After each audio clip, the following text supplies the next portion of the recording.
Two of the organization's top assassins locked eyes. This fight was unavoidable. At the start, Arthur was at a disadvantage. The assassin wrapped a white cloth tightly around Arthur's neck, trying to choke him out. Arthur yanked the safety pin from a nearby fire extinguisher and stabbed it straight into the man's face. The assassin was ruthless. He ripped the metal spike out of his own face and kept fighting. The two clashed again. With a powerful throw, Arthur hurled the assassin out of the moving car. At that exact moment, another vehicle sped past and finished the job. Arthur returned to the dock and noticed the old man who usually guarded the place was gone. He immediately knew something was wrong. Someone had already been to his home. A car suddenly pulled up at the pier. The company's assassins had arrived. They searched the area but couldn't find Arthur. Suddenly, Arthur burst out of the water. In a lightning-fast ambush, he eliminated 3 men within seconds. Furious, Arthur realized Dean had made the first move. Without hesitation, he jumped on a speedboat and raced toward his island. On the way, Arthur received a call from Steve. Steve was already at the house. Surrounded by killers and being held hostage, Arthur told him there was a pistol hidden inside the couch seam on the left side. Whether he lived or died now depended on himself. Steve fought back fiercely and took down every enemy. It proved that training under Arthur hadn't been wasted. When Arthur arrived on the island, he ordered Steve to load all the weapons onto the boat. They were going on the offensive. While moving gear in the garage, Steve accidentally dropped a bag. Inside was a silver Browning M1911 pistol, the treasured gun his father Harry had kept his entire life. Steve felt his world collapse. For years, he had carried hatred in his heart, not knowing who to blame. Now he finally realized the man who killed his father was his own mentor, Arthur. During the drive, Steve couldn't hold it in anymore and asked Arthur if he had ever killed someone he knew. After hearing Arthur confirm it, tears filled Steve's eyes. He turned his head away, not wanting Arthur to see his pain. Arthur, too, seemed trapped in painful memories. The journey suddenly felt unbearably long. The mentor and student tracked down Dean's bodyguard by using the address linked to the championship ring. Arthur demanded the man reveal Dean's location, but the bodyguard refused to talk. Arthur dragged out the man's daughter and turned on an industrial grinder. He threatened to shove her hand inside, even.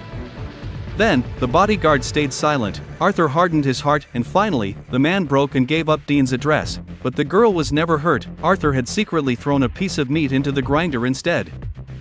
It proved that despite everything, Arthur never harmed innocent civilians. Hiding in his safe house, Dean suddenly received a strange phone call. It was Arthur. Dean stopped pretending and finally admitted the truth. He had taken $50 million, betrayed the company, and sold out Harry. While mocking Arthur and believing he was safe, Dean suddenly realized something terrifying. The call was coming from the conference room upstairs. Before he could react, panic set in. Dean rushed out of the building with his bodyguards. But this was Arthur's diversion tactic. He was never in the conference room. He had only rerouted the phone line from the first floor. Dean's convoy sped onto the street. As they turned into an alley, a blue sedan suddenly burst out of a parking lot and slammed into the rear vehicles. Guards jumped out of their cars, only to be cut down by Arthur wielding an FN 2000 tactical assault rifle. At the same time, a bus charged into the alley. Steve had arrived. The lead vehicle crashed head-on into the bus and exploded into a massive fireball. Dean ordered the driver to turn around. But Arthur suddenly appeared again, driving a garbage truck fitted with a front loader. He lifted Dean's car high into the air and smashed it violently onto the ground. Bloodied and crawling out of the wreckage, Dean finally faced the full fury of both master and student. Arthur's revenge was finally complete, but there was still one more debt of blood left to settle. After a period of intense training, Arthur's prized student, Steve, improved at an incredible pace. That's when Arthur revealed the next target. The man was a heavyweight assassin working for a rival organization. Every morning, he showed up at the same cafe, the very cafe where Steve worked. The brute had two favorite things: chihuahuas and good-looking young men. Everything Arthur had made Steve do before was part of the setup. The target had already taken interest in Steve, so this time, Arthur handed the mission over to his student. The plan was simple. Steve would get close to the target, catch him off guard, and slip a sedative into his drink. Just a few drops would cause dizziness. More than 6 drops would put someone into a permanent sleep. Arthur wanted Steve to learn how to kill cleanly, quietly, efficiently, and without leaving any trace. But young people always have their own ideas. That night, Steve and the brute drank together at a bar. When the man went to the restroom, Steve had the perfect chance to poison the drink. But he didn't. He thought killing someone silently was boring. He wanted to do it with his own hands, to feel the accomplishment. So he put the vial back into his pocket. After several drinks, the brute invited Steve back to his mansion. Steve knew this was dangerous. Arthur had warned him again and again, never get into the man's car. Never fight a 300-pound monster head-on, but Steve chose to do the opposite. At the mansion, the brute immediately became aggressive, grabbing Steve and trying to move things forward. In front of this giant, Steve looked like a helpless chick, his entire body trembled. He pretended to cooperate, slowly circling behind the man, then he suddenly wrapped a belt around the brute's neck and pulled hard, but the man was too strong. He broke free, slammed Steve into the wall, and tossed him around like a punching bag. Only then did Steve realize Arthur was right. He was completely outmatched. With the huge difference in size and strength, Steve was beaten bloody. He spotted a screwdriver on a nearby chair, grabbed it, and stabbed the brute in the stomach again and again. Even then, the man kept fighting. One heavy punch knocked Steve to the ground. At the brink of death, Steve forced himself to crawl toward the fireplace and grabbed a shovel blade. As the brute charged forward, Steve swung with everything he had. This time, he finally killed him. Steve slowly poured the drug Arthur gave him into the man's mouth, completing the mission. It was messy, brutal, and far from perfect, but it was done. Arthur didn't say much. He simply handed Steve a medical kit. Clearly, this apprentice wasn't easy to train. That weekend, the two went to a bar to relax. Arthur spotted a beautiful woman and left early.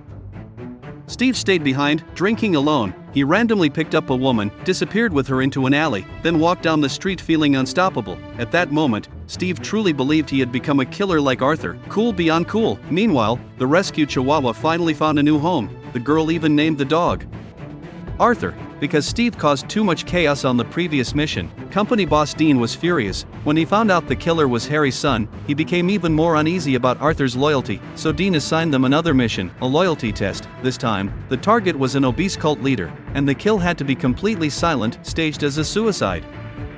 The man lived in a top-floor penthouse guarded by 2 assistants and countless bodyguards. Arthur and Steve arrived early. They climbed up the building's exterior wall and entered through the ventilation system, hidden inside the wall cavity. They monitored the room using a pinhole camera. They discovered a doctor injecting the cult leader with hallucinogens. This ruined Arthur's original plan, which involved using adrenaline to trigger a fatal reaction. Steve suggested aborting the mission, but just then, the doctor left the room to take a phone call. Arthur saw his opportunity. He smashed through the glass and rushed inside. Arthur pinched the cult leader's nose shut while Steve shoved the camera tube into his throat, blocking his airway. They wanted to create the illusion that the man died from excitement-induced suffocation. The two pinned him down as he struggled violently. Eventually, the movement stopped. They quickly retreated back into the wall. The doctor returned moments later and found the cult leader dead. He screamed for the guards, but everyone assumed the man had brought this upon himself. As they prepared to move the body, Steve shifted slightly behind the wall. A tool fell and made a sharp metallic sound. A bolt rolled out of the vent. Everyone in the room froze. The guards became alert and walked toward the glass wall. Just as one guard was about to open it, Steve panicked. He pulled out his gun and fired through the glass. Instant chaos. All the guards opened fire at the wall. Arthur charged into the room, took down enemies, shattered the window, and burst outside. He grabbed one guard and threw him straight off the building. Steve followed behind. The two tied ropes around themselves and jumped off the skyscraper. It was Steve's first time doing a high-rise descent. He lost balance in panic while bullets kept raining down from above. Arthur kicked through a window and pulled Steve back inside. To escape pursuit, they blended into the evacuating crowd and split up. They agreed to regroup at home the next day. The movie ends here. Thanks for your watching. Leave your comments below and don't forget to subscribe for more videos like this, turn on the notification, and leave a like to help the channel out.